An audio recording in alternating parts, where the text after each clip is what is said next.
So without any further delay, I'm going to go into our flagship standalone product, which is going to be VisualCAD CAM. One of the many enhancements that has been introduced in VisualCAD 2020 is the ability to insert background images like bitmap images.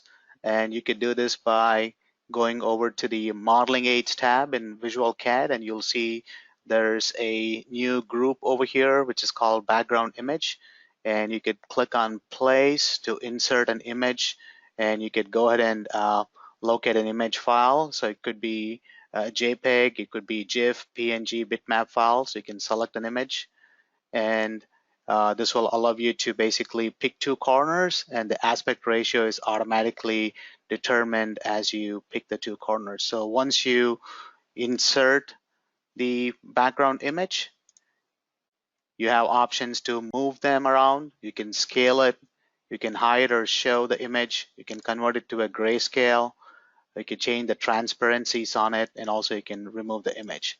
One of the advantages of using background images is you can use these for creating curve geometry. So you can use these as a reference, and you can basically trace around these using the various curve modeling tools that are available to you in VisualCAD. For example, I could use a NURBS curve in here to trace around the profile in here. So you can basically click through a bunch of points in here to draw the shape that you'd like to do. So you can use the background bitmap to basically insert it in the background, and then you can trace around it. And if you want to hide the image, you can go back and hide it. So this is available to all users using VisualCAD CAM 2020. Now there's been several other improvements. I'm going to go through a few other improvements and enhancements that are in VisualCAD CAM 2020. So we'll focus on, as we are focusing on the VisualCAD enhancement at this moment. The next enhancement I'm going to cover here is the ability to offset curves in VisualCAD, and we can use corner options to either specify the offset to be a sharp, or it could be a round, which is the default option. So as you go into the curve modeling tab, you will have the option to offset a curve. So as you select the offset command, you see there's a prompt in here to select the corner type. So if you want to do a sharp offset, just type the letter S, sharp, pick the curve, and now you can specify the offset distance. Enter. So this basically creates a sharp corner offset as opposed to a round offset as it used to do in the past releases. We've also introduced the option to do a fillet with a 0 radius as well. So that can be used to extend and intersect curves. So for example, if this corner was not joined here, you can use the fillet with a 0 radius to basically extend it to a sharp corner. Fillet is also available in VisualCAD 2020. Dynamic dimensioning has been introduced here for the analysis tool. So when you basically measure a distance, the distance is automatically displayed in here. As I pick 2 points, you can see that the distances are being displayed dynamically. As I'm selecting 2 points, you can see the distance is 12 inches, the distance between the 2 points. So this has been introduced in 2020 version of VisualCAD. Also, we introduced the ability to automatically be able to pick or analyze diameters from solid geometries. So I'm going to go ahead and bring in a file in here where we can analyze diameters from arcs from a solid model without having to go and recreate or extract curves from a solid model. So as you go into the Analyze tab, you could select arc diameter, and you can just pick a face edge on the arc, and it gives you the diameter of the arc as 3/4 of an inch. You could do an arc diameter, pick the edge right over there, that's 1.5 inches. So you could basically measure, analyze arc diameters directly from a solid surface geometry in VisualCAD 2020. Apart from these, the translators have been updated for VisualCAD 2020, and also there's been numerous bug fixes and enhancements in VisualCAD 2020, and you can take a look at all of these in the What's New document for VisualCAD CAM 2020. So the next topic I'm going to be covering here is all of the enhancements in our CAM 2020 product. First, I'm going to start with the CAM 2020 for 2.5 axis enhancements. And we'll start with an example in RhinoCAM where we'll go through some of the enhancements. So in 2.5 axis, we have introduced a true tricaudal cutting path for slot machining operations. So as you program slot machining operations and you generate the tool path, you will notice that now it creates a true tricaudal toolpath, which is new in 2020 over what we had in the past releases. So this option is automatically, the toolpath is generated. When you generate a slotting toolpath, it creates a true tricaudal cut pattern. So we can go ahead and run a simulation here so you can verify that. So that would give you a true tricaudal toolpath.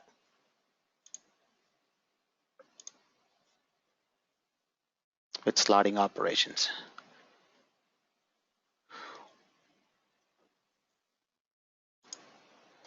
One of the other enhancements that's also been introduced in slotting operation is you can select an open or closed curve and specify the slot width to machine in the slotting operation. So I could select an open curve. This could be as simple as just a line, or it could be an arc. And in the slot parameters, you could select treat curves as slot splines and specify your slot width. So this would also create a tricaudal toolpath for machining slots by just picking an open curve, or it could be even a closed curve, and you could specify the slot width. So these features are available in 2020, starting with standard configurations and above for slot machining. In 2-axis profiling operations, we've introduced an option to automatically alternate based on the direction. So in this particular example, I would like to profile the outside and the inner profile. So in older versions, in the previous versions, you'd have to program the outside and inside as separate operations, or you would have to alternate the curve directions in the CAD so to be able to cut the profile on the outside for this one and the inside for the inner geometry. Now in 2020, you have the option to alternate using nesting. So when this is selected, and if you choose outside for the outermost curve, the profile for the inner curve will automatically be switched to the inside. The toolpath will automatically alternate between outside and inside. So if I selected inside for the outer one, it'll be outside for the inner one. So you can automatically alternate between outside and inside. And this is a useful option in profiling for programming your toolpaths. Now, there's been other enhancements in 2-axis operations. Considering engraving, there's an option to fit arcs to your toolpath, similar to what you have in other operations like profiling, pocketing. So engraving also now allows arcs to be fit to the toolpaths. In 2-axis, we've introduced the option for remachining to use the taper angle for the reference tool diameter. This is also an enhancement that's available in 2-axis operations, and remachining is available in Pro and Premium configurations of our CAM product. Now, one of the other enhancements I would like to point out in 2-axis is in operations like pocketing, the ramp height is automatically set based on the depth per cut that you specify in for an operation. So if the ramp height is set to a value that's less than the depth per cut, the system will automatically set the ramp height equal to the depth per cut for subsequent passes. So this would avoid plunging between levels before it starts the ramp. So the system will automatically set the ramp height equal to your depth per cut in 2-axis pocketing and operations where ramp height is a parameter that you can specify. The next set of topics I'm going to be covering would be the enhancements to our 3-axis operations. one of the major enhancements in 3-axis operations is what's called step minimization in roughing operation. And so Uday, can I interrupt for a minute? So whatever Uday is showing in the 2.5 axis enhancements that you just finished showing, they're all available in all configurations, including the express configuration. Just wanted to make that clear. Thanks, Uday. Thank you, Joe. So now we're going to cover the enhancements in 3-axis operations. So most of our users are familiar with the roughing process in 3-axis. So in the case of horizontal roughing, you can see that the toolpath we're generated using the maximum depth per cut can be set for the tool. In this example, I've set the depth per cut to be 100% of the tool diameter. And I've created a roughing operation in here, and you can see these large stair steps that are being generated in the roughing process. Now in version 2020, we've introduced a new option that's called minimize stair steps, and you will see this under the cut levels tab. You have the option to now minimize stair steps, and you can specify the intermediate step down as a percentage of your step down control. So with this, it works like a remachining where it still takes the deeper cuts based on the step down control that is specified, and then it goes up in a reverse order to clean up those to minimize the stair steps. As you're seeing right now, it's cleaning up, going up in a reverse order, working its way from the bottom to the top. Once the depth, first the cut level is generated, it goes back and work its way up to clean up those steps. So this is a very efficient way of roughing to minimize the stair steps in 3-axis roughing operation. So the idea here is you're using the full depth of cut possible with your tool to remove as much material as possible, and then you're going back up in reverse order to remove those stair steps. So it's a very efficient tool path. At the end, when you're done with this, you will get almost a near net shape, like what Uday is showing here. So here I'm going to compare this with the previous toolpath. So this is with the step minimization roughing, and this is without the step minimization roughing. So you can see the difference where it minimizes the stair steps by selecting step minimization roughing or minimize stair steps under the cut levels tab. Again, and this option is available from standard upwards, any configuration from standard upwards.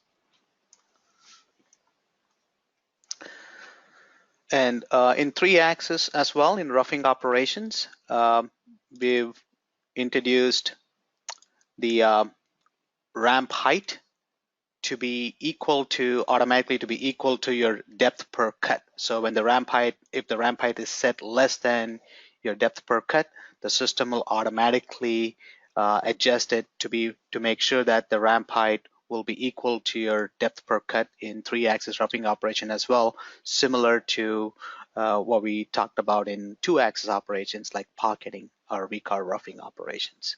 So this is also a enhancement for 3-axis roughing as well, where the ramp height is set automatically based on depth per cut. This also applies to horizontal re-roughing operations. There have also been other improvements and enhancements to 4 and 5-axis toolpaths. I will be covering the enhancements for the other enhancements in our CAM module before we go and cover the newer modules that we've introduced in here. So the next topic I'll be covering here is some of the other utility enhancements, for example, introduction of fixtures in our CAM module. So to demonstrate this, I will go ahead and bring in an example in here, and we'll talk about how we can use fixtures in machining in our CAM product. Now this is also available both in VisualCAD CAM and RhinoCAM version 2020. So with this 2020 release, we've introduced the option to define and specify fixtures. So you could double click on fixtures and you can choose fixtures that you'd like to add. So I'm going to select these two in here, right click and hit save. So you notice that I have two different fixture types. So I could select one or more solid geometries as to define as fixtures, or you can define each individual fixture as a separate fixture in here. So once you have these fixtures defined, you can have them account for those when you generate toolpaths in your under the setup in here. So now, right now I have defined these fixtures. I'm going to go ahead and run a simulation in here. So I'll pick simulate, and you will notice that without these fixtures defined, the toolpath is generated. It's not accounting for the fixtures in here in the simulation. I can also display these fixtures during simulation. So I'm going to go back, double click on the operation, and I'm going to select apply the fixture, generate it, and then go back and rerun the simulation. So as I run the simulation, you will notice that it detects a fixture collision. So I'm going to skip this. So I'm going to ignore the collision. All right. I can also toggle the display of the fixture during the simulation.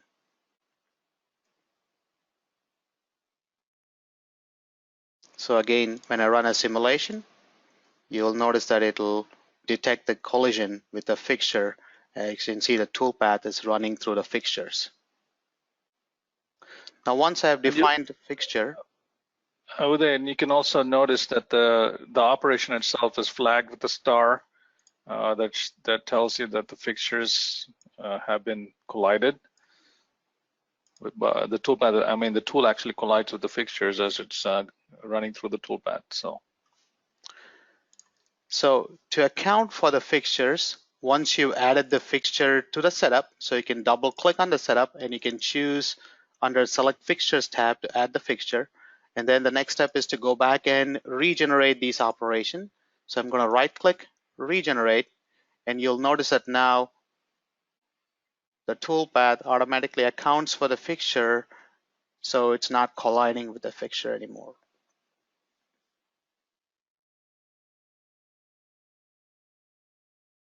So this can be applied to any operation under the setup as long as you have selected to add the fixture, account for the fixture in the operations.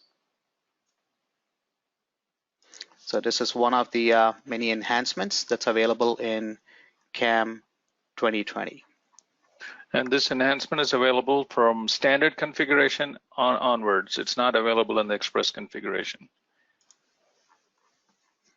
Thank you. So the next enhancement is the preferences dialog has also been fully reorganized to make it more streamlined, as you can see right here in 2020. So all the preferences have been streamlined for geometry, features, stock, cutting tools. So this has been completely reorganized compared to our previous releases. I'm also going to be covering now some of the other enhancements that are related to tool and simulation in version 2020.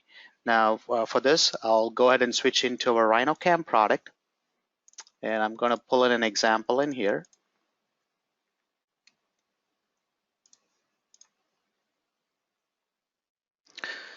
So we now have the ability to define tool holders that have taper holders. So you can specify the holder length, holder diameter. In addition to that, you can also specify the taper angle for the holder. So this can be defined on each and every tool type in CAM 2020. So once the taper holders are defined, you can, when you run a simulation with a tool that has a taper holder, this would also be able to identify collisions of the holder during the simulation as well. So in this particular example, we have a taper holder defined, as you see right there. And when there is a collision, it'll automatically warn or alert the user about a collision being detected with a taper holder with the stock material during simulation. So this is also a new feature in 2020. So as you can see, the collision is detected, and it also marks those collision areas in the toolpath editor, so you will be able to see those collisions in the toolpath as well, where the collisions are marked right in here, where there's a collision. So the holder collision during simulation.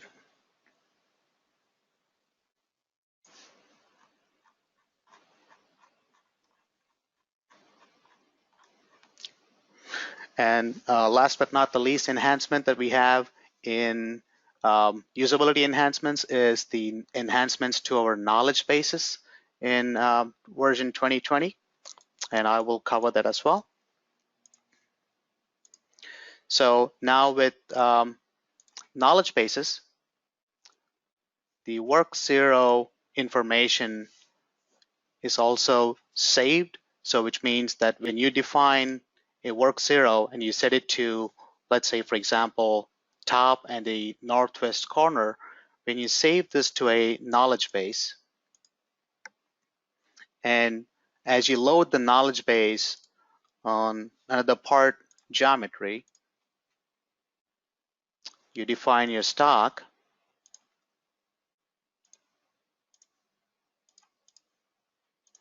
and you load the knowledge base in,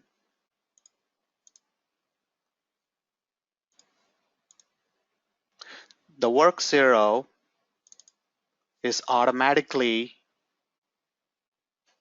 set to the northwest corner top of the material. So you don't have to go back and pick these settings. So as you generate it, it automatically updates the work zero. So if you go back and change your stock, it flags your work zero dirty.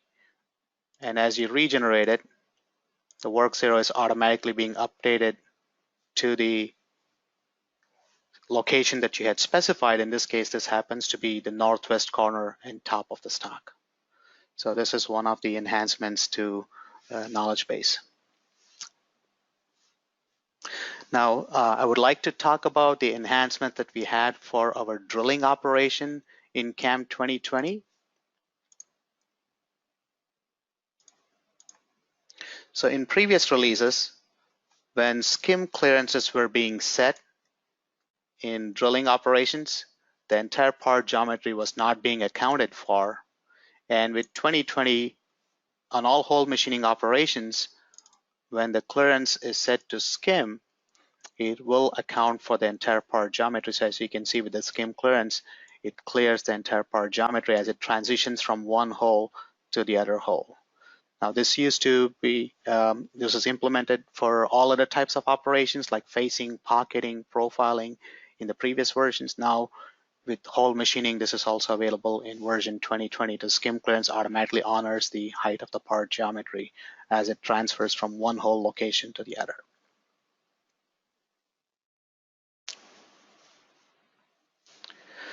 Now I'm excited to cover the newer modules that we have introduced in version 2020.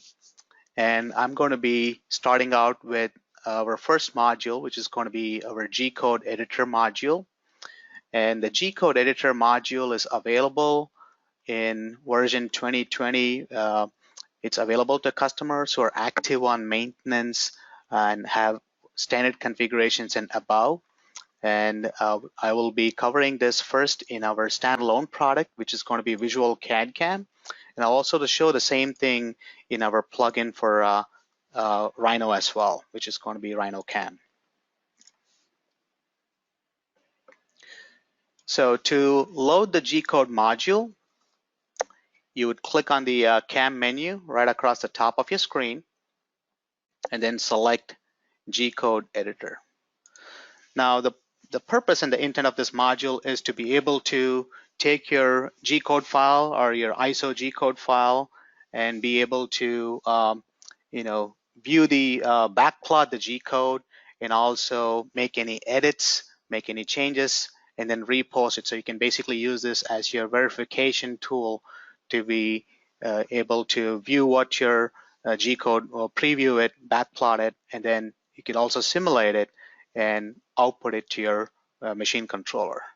Now, as you select VisualCAM or RhinoCAM and then G-code editor, the G-code editor browser window appears over here on the left tab. So basically it overlays on top of your, if you're in the mill or any of the other modules, it basically switches over from that module to the G-code editor module. And on the G-code editor module, you have the main tab that's called the project tab in here. So first I'm going to load a G-code file. So I'm going to click on load. I can pick a file type. I could do NC or other file types. It could be .text, .tab, .CNC, whatever file type it is. You can select the file and then pick open. So as you pick open in here, you can then set the arc type in here. So that basically displays your G-code. So very quickly, if you noticed the arcs, there were quite a bit of toolpath motions when he first loaded that file. You might get scared about that, but the reason it was coming in that way was because the arc motions were set incorrectly. So yeah, go ahead and change it then and show it to them. Yeah, so if I change the arc motion to absolute, so the arc centers, you can see that arcs here in the G code are basically previewing, the backplot is previewing arcs based off absolute arc centers, but this particular G code file has arcs with incremental arc centers. So I'm going to change the arc center format in here and then pick apply, and then this basically previews it correctly.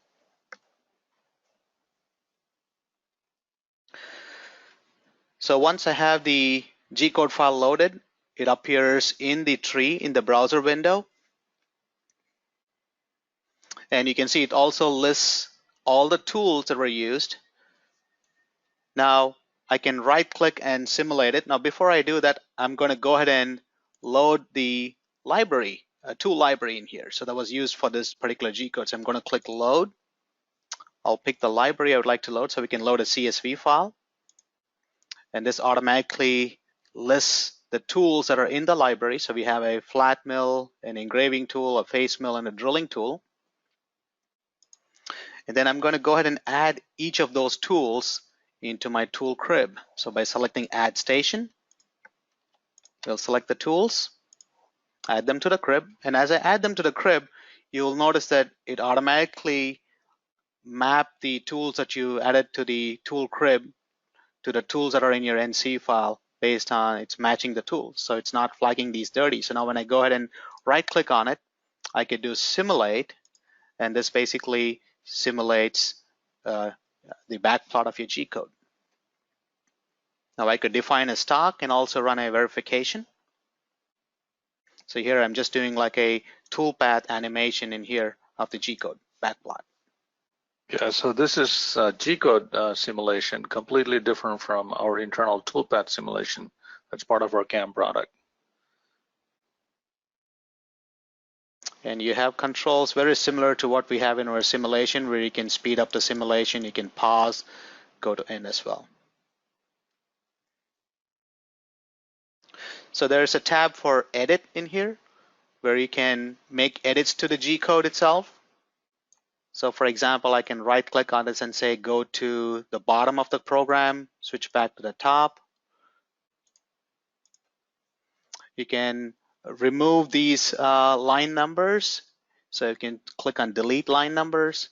You can insert line numbers to format the code to make it easier to read. I can insert spaces in here. So you can see it's easy to view the code. So there's a space between each and every coordinate value in here.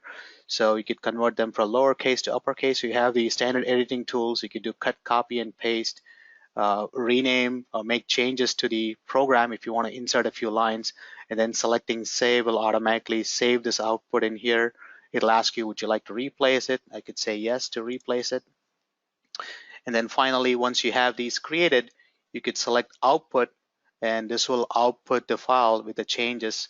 You could directly send it out to your CNC controller, or you could even just save it out to an external drive or copy it to your network and then have it sent out to the machine tool. Now there's, like I said, there's two main tabs in here, the project tab, and as you edit the code, you will have the edit and the simulate tabs. The edit tab allows you to modify the G code output. You could also simulate it. I'm going to give you an example where we can simulate this with the stock material in here. And you could make changes. You could even print it out. Information will give you information about the tools being used, the machining time, and also the total size of the file, which is going to be 14 kilobytes in here. Now this G-code editor module is also available in RhinoCAM, and I'm going to switch to Rhino here, and we'll show the same inside of RhinoCAM as well. So in this particular example, I actually have created a part right here as you see it, and I also have defined a stock. I'm going to pick edit. I'll go into simulate, and right now you're seeing the simulation with the stock.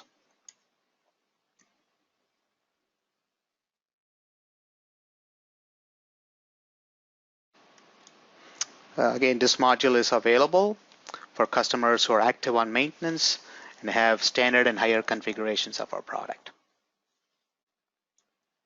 A couple of restrictions on the module in the first release. Currently, what it does is only simulates three axis, 2.5 axis and 3 axis toolpaths. Only handles that, and also only G code at this point, and no CL files or any of the other format files. And additionally, what they just mentioned about the AMS modules, we are kind of doing a little bit of a different way of selling this product. We are including that as part of all our configurations, as long as people have the maintenance subscription active. So if your maintenance subscription is active, this product you will get this product free of cost. And it'll continue running as long as your maintenance subscription is active. Once you go off of maintenance, this product will stop running. So, I mean, it's a really great enhancement for the maintenance that you pay. We feel like it's really a big step in terms of usability for our CAM products. So, if you have any questions on the pricing, please drop us an email, and then we'll be more than happy to help you with that. Thank you. Thank you, Joe. So the controls in the Simulate tab are very similar to what you are familiar with in our Mill module. Plus, you have all of these edit controls. In the Project tab, you have the options to merge, transform, instance. If you want to make multiples of the same toolpath, you can basically instance it and create multiple, like a linear pattern of the toolpaths. You can have one or more NC files loaded per file. So if you are outputting the code based on tool numbers, you can have one NC file for each tool, and then basically you can load multiple NC files and you can simulate them. So it's not just limited to one loading of one NC file or one G-code output file. You could have multiple files loaded in here.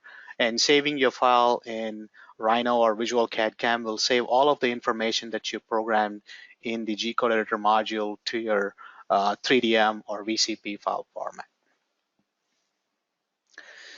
So the next module I'll be demoing here is going to be our profile nesting module. And this is also available in both VisualCAD CAM and RhinoCAM. And it's made available to customers who are active on maintenance subscription. It comes included, the profile nesting module as well. So I'm going to go into our VisualCAD CAM product in here, and I will give you a demonstration of our profile nesting module.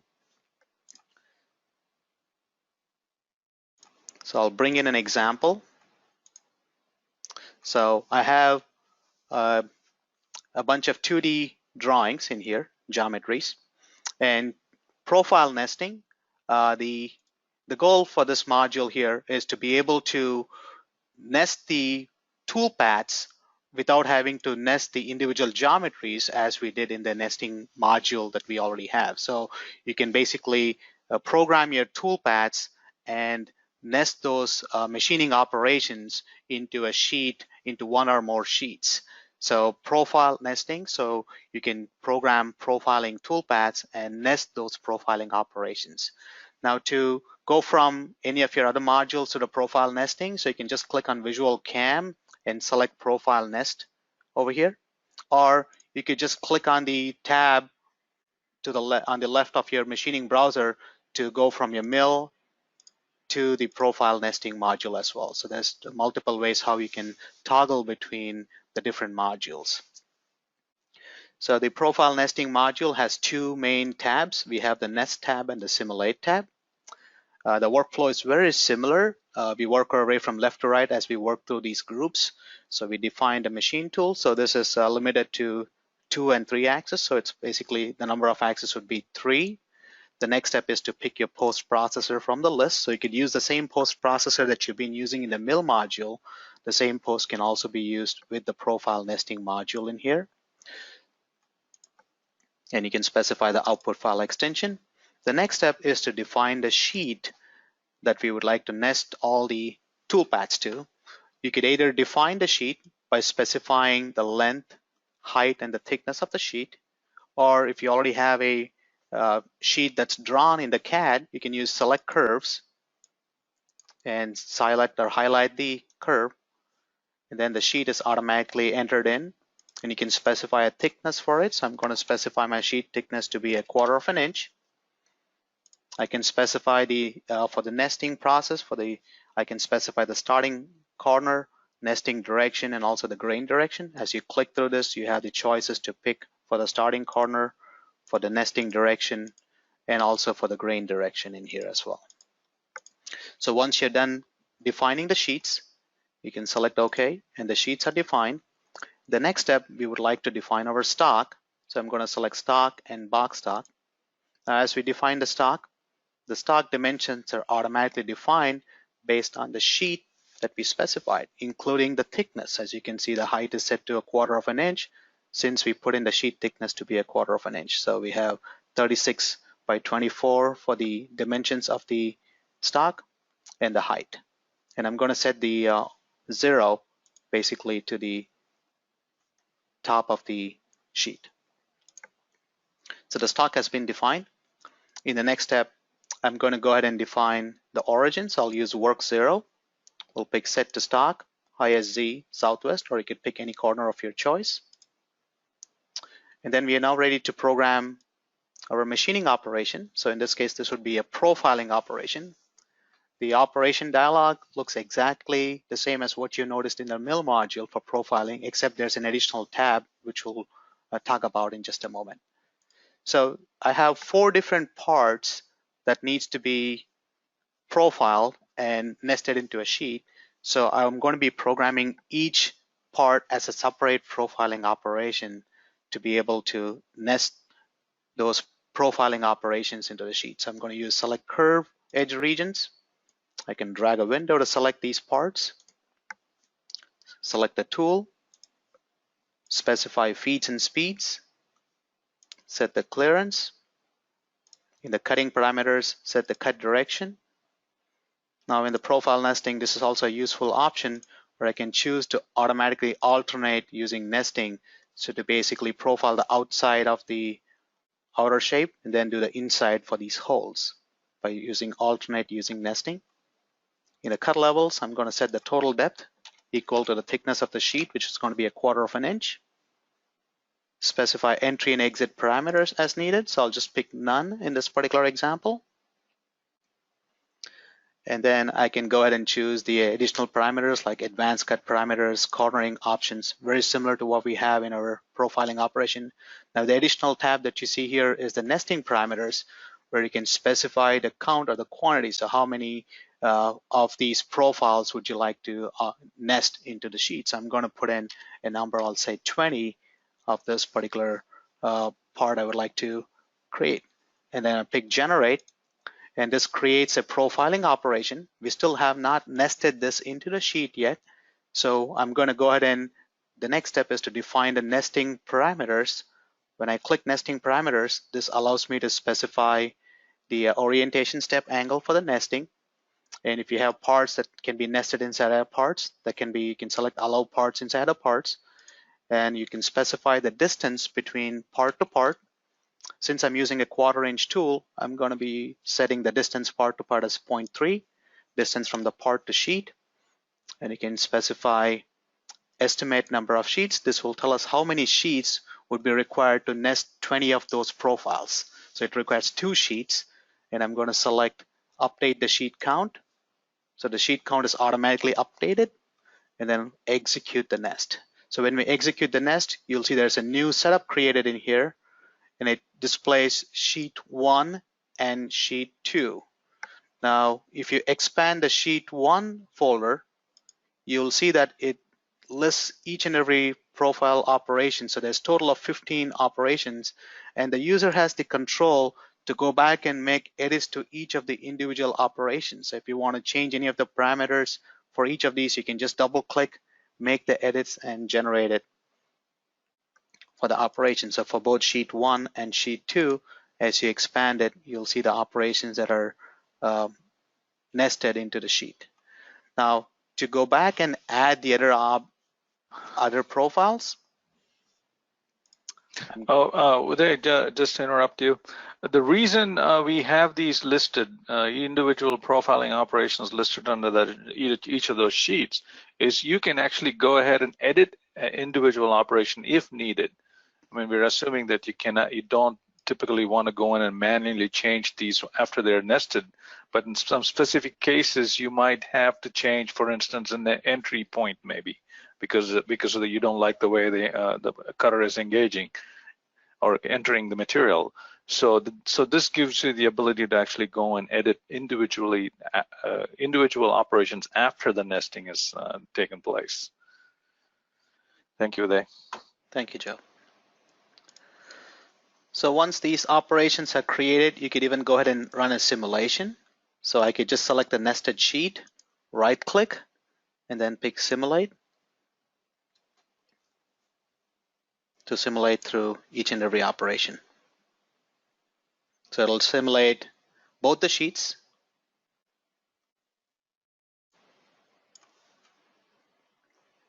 and you can control the simulation speed as well.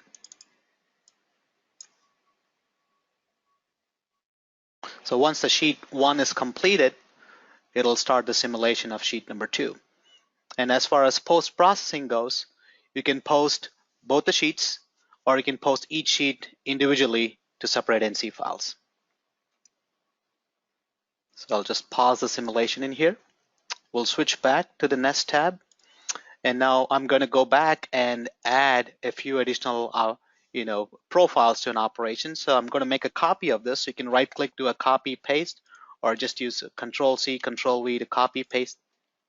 And as I made a copy of it, you notice that it automatically flagged the nested sheet setup, indicating that you made some change to the operation. So I'm going to double click on this operation here, remove. I'll add one more component in here. I can change the quantity of this, generate. I'll make one other profile, double click to edit. I'll pick this geometry in here and generate it. Now that I've made the change in here, I'm going to select this setup, right click and do execute nest. So it automatically updates it. And you will now notice that as I select sheet number 1, you can see that we have the additional parts also nested. And since I chose in the nesting parameters to allow parts inside of parts, you can see that one of the smaller parts is nested inside this as well. So to make it more efficient.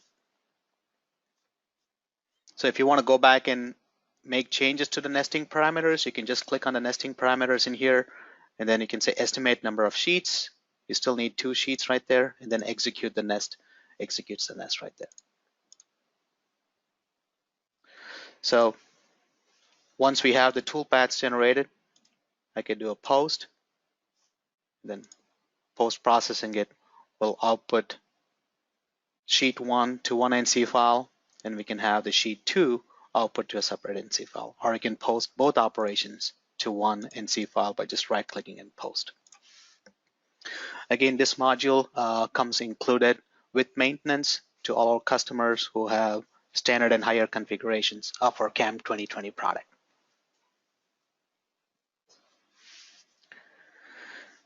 Now, the last module I would like to cover today here in our webinar is going to be our mill turn module.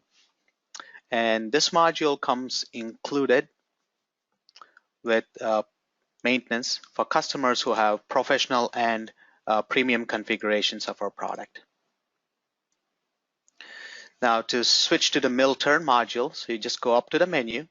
It could be VisualCAM or RhinoCAM, and you would want to select mill turn. So mill turn module allows you to program both turning as well as milling operations. And you can see the browser interface. You have a tab for turn programming operations, mill programming operations, and then you can simulate these operations. Now the turn programming operations are similar to what we have in our turn module, which is where you can program X and Z axis. And then if you have a C axis, you can program it using indexed, using creating different setups in using the mill module. So you have mill and turning operations that are included under one roof under the mill turn module. So in this particular example, I've programmed turning operations first to initially rough it out. So we have a roughing and a finishing operation.